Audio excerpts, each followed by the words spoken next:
On va voir maintenant le processus exécuter les réponses aux risques. C'est un des processus qui a été rajouté dans la version 6 parce qu'on avait remarqué que entre avoir un plan et l'exécuter, c'était pas toujours évident et que les gens hésitaient souvent. Donc, c'est le seul processus lié au risque qui est lié au groupe de processus d'exécution et qui va nous donner en sortie principalement des demandes de changement.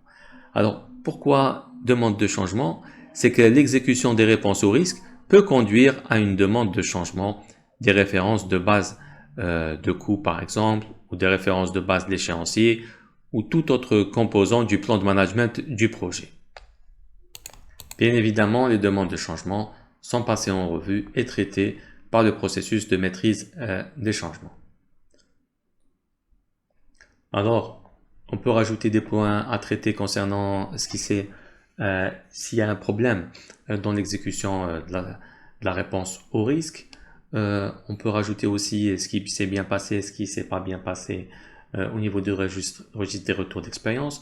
On va affecter des membres à l'exécution peut-être d'une solution.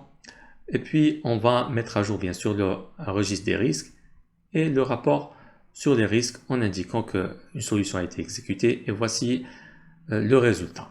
Donc, le résultat principalement de ce processus et son objectif, c'est de mettre en œuvre les plans de réponse au risque et de minimiser l'exposition au risque et de renforcer les opportunités individuelles si elles existent.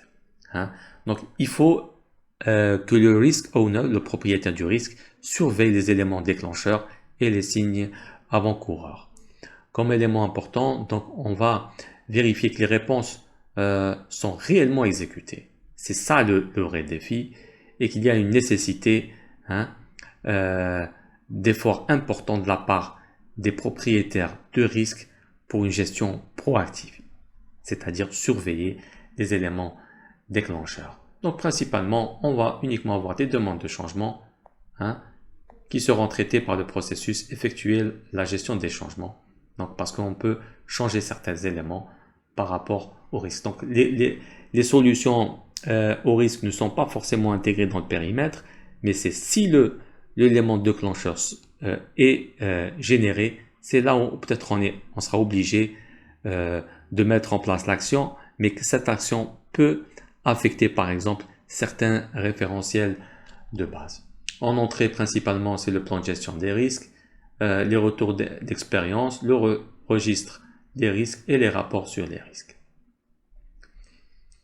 Principalement, bien sûr, on a besoin des experts qui vont nous indiquer comment exécuter la solution, mais surtout à influencer les propriétaires du risque, à suivre le risque et à exécuter les réponses au risque. Donc, au niveau des outils, bien sûr, c'est l'expert, mais surtout l'influence. On va encourager les propriétaires à prendre des décisions nécessaires quand c'est requis.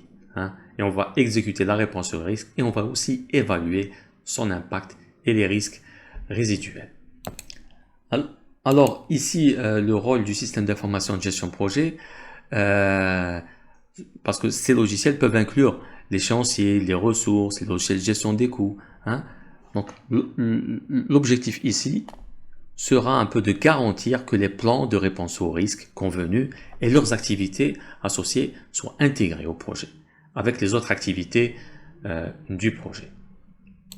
Donc principalement, ce processus va générer des actions et peut-être ces actions, si elles modifient les référentiels de base, donc on va générer des demandes de changement.